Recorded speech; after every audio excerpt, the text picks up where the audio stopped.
Hi, it's Carol Ebert, nurse, wellness practitioner, and retired, and helping you with your questions about retirement, especially if you're a nurse.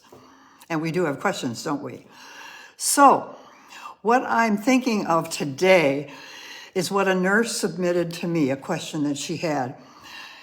Really resonates with what I've been through myself. So here we go. So this is a nurse who dreams of traveling the world during retirement, one of my dreams too.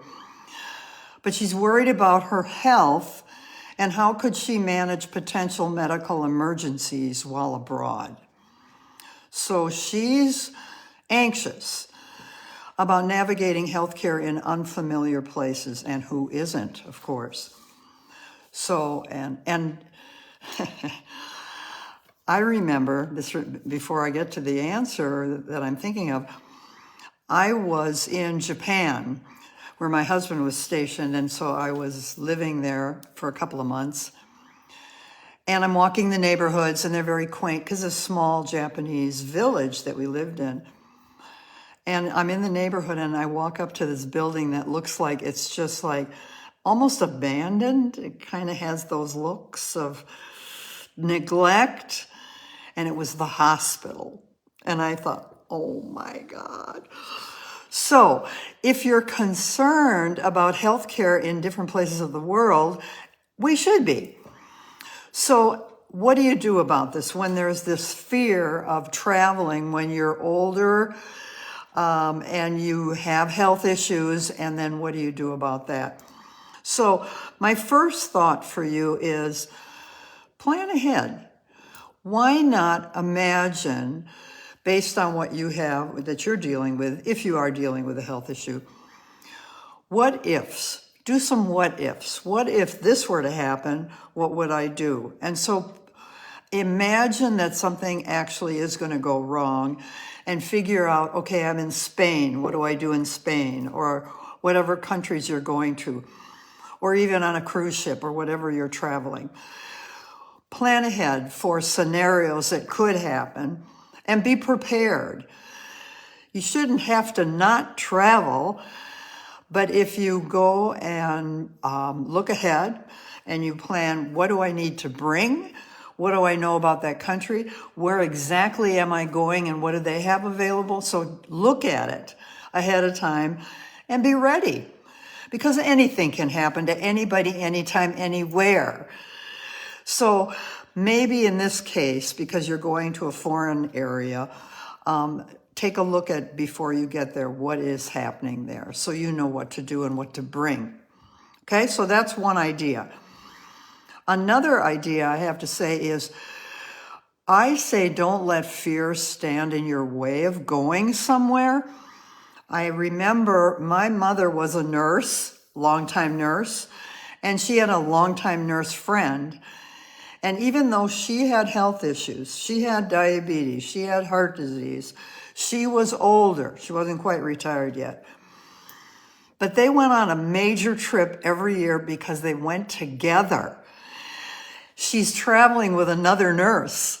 So I say, hey, get another nurse to go with you, or someone that really knows health issues and what to do, so you have a companion. And it worked for her. I give her so much credit.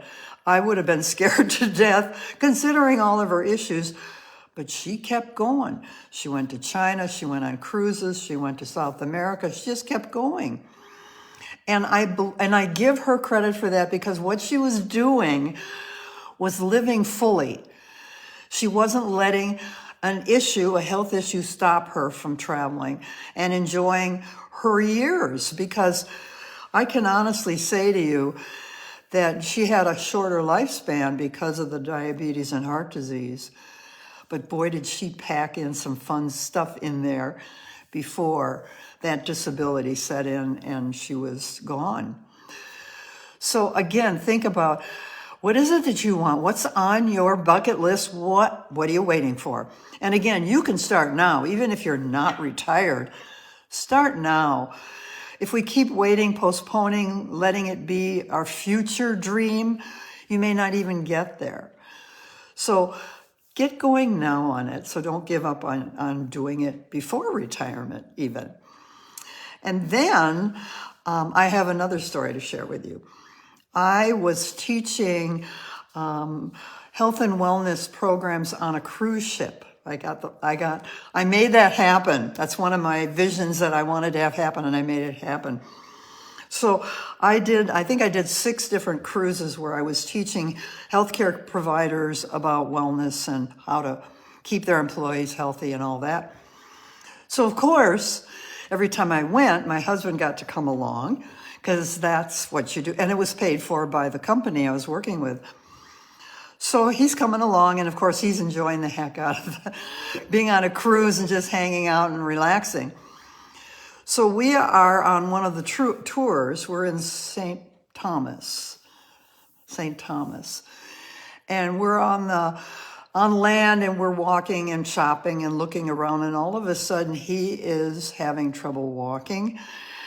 He hardly gets across the street before he has to sit down, and he cannot walk. And I'm like, in St. Thomas, I have people on the cruise ship I'm teaching.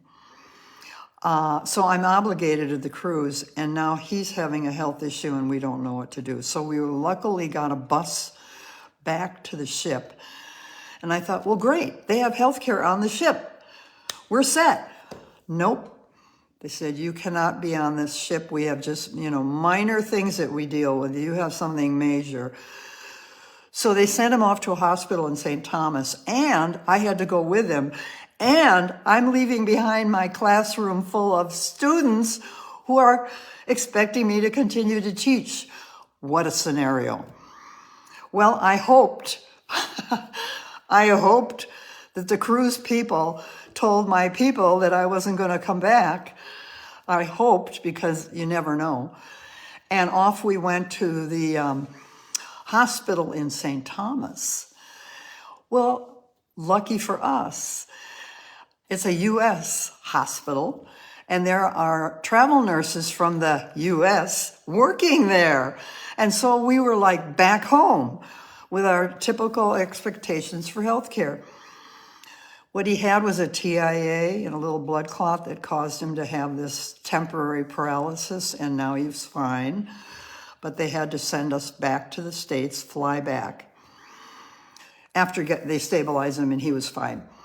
So here we are now, and this is for another point I want to make for you, is that we did have to pay for a flight back to Miami and then back to Minnesota. That was out of our own pocket. And I thought, okay, wouldn't it have been great if I had health insurance or travel insurance? And I didn't. So that's another point. If you're going to travel, get some travel insurance, but read what it says, because I also had travel insurance at another experience, and it didn't pay. So read the fine print, but that's another thing to prepare for before you head out. So exciting. There's so many things to think about, but you know what? Think of them in advance and then proceed. Why not? Take your meds with you. Take a scenario. Get those scenarios going in your head so you're ready for anything. No surprises.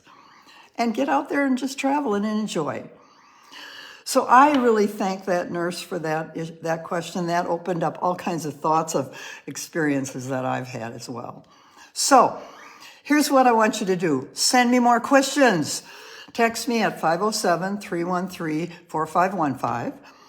You can email me, carol@carolebert.com, or go to my website, carolebert.com.